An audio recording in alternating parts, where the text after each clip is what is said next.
In the winter of 1922, on an isolated farmstead nestled deep in the Bavarian woods, a horrific series of events unfolded that would baffle investigators and horrify the world for over a century. This is the story of the Hinterkaifeck murders, one of the most mysterious and chilling unsolved crimes in history.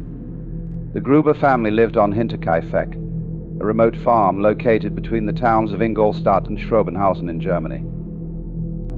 Andreas Gruber, the stern and reclusive man of 63, lived there with his wife, Cecilia, their widowed daughter, Victoria, and their two children, 7-year-old Cecilia and 2-year-old Joseph. Along with them was a newly hired maid, Maria Baumgartner, who had just started working on March 31st, 1922. That same day would mark the beginning of their brutal end. In the weeks leading up to the murders, strange occurrences had already begun to haunt the Hinterkaifeck farm. Andreas Gruber, known for his harsh and isolated lifestyle, began to notice unusual things happening on his property.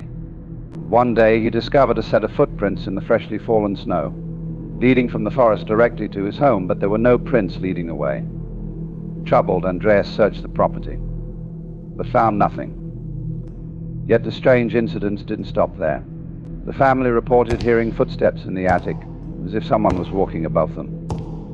Andreas scoured the house again, but found no intruder. Then, things began to go missing. A set of keys disappeared, and a newspaper appeared in the home that no one had bought. The family became increasingly uneasy, but no one could have predicted the terror that was about to unfold.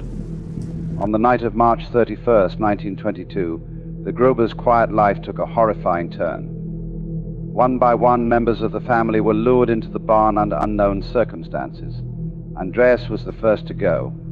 Andreas was struck down with a mattock, a farming tool similar to a pickaxe, a brutal weapon that would soon take the lives of his entire family. One by one, Victoria, her mother Cecilia, and little Cecilia were drawn into the same deadly trap. The attacks were vicious, the force of the blows unimaginable. Yet the most disturbing part was yet to come. The 7-year-old Cecilia, though gravely injured, did not die instantly. She lay in the straw for hours, tearing clumps of her own hair out in agony before finally succumbing to her wounds. While the bodies of 4 Gruber family members lay undiscovered in the barn, the killer entered the house. There, Maria Baumgartner, the new maid, had just begun her first day of work. She never made it through the night. Neither did 2-year-old Joseph, who was killed as he slept in his crib.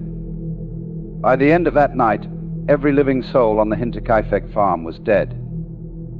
For several days after the murders, neighbors noticed something was wrong. The family hadn't been seen in town, young Cecilia was missing from school, and their mail began to pile up. Curious and worried, neighbors decided to check on the family. What they found horrified them. The bodies of Andreas, Victoria, Cecilia, and young Cecilia were stacked in a gruesome pile in the barn, covered with hay. Inside the house, the lifeless bodies of Maria and Joseph were also discovered. Authorities were baffled by the crime. Despite exhaustive efforts, the investigation revealed little to no evidence of who the murderer might have been. Yet the killer had not simply committed the murders and fled. For several days after the Grubers' death, someone had been living in the house.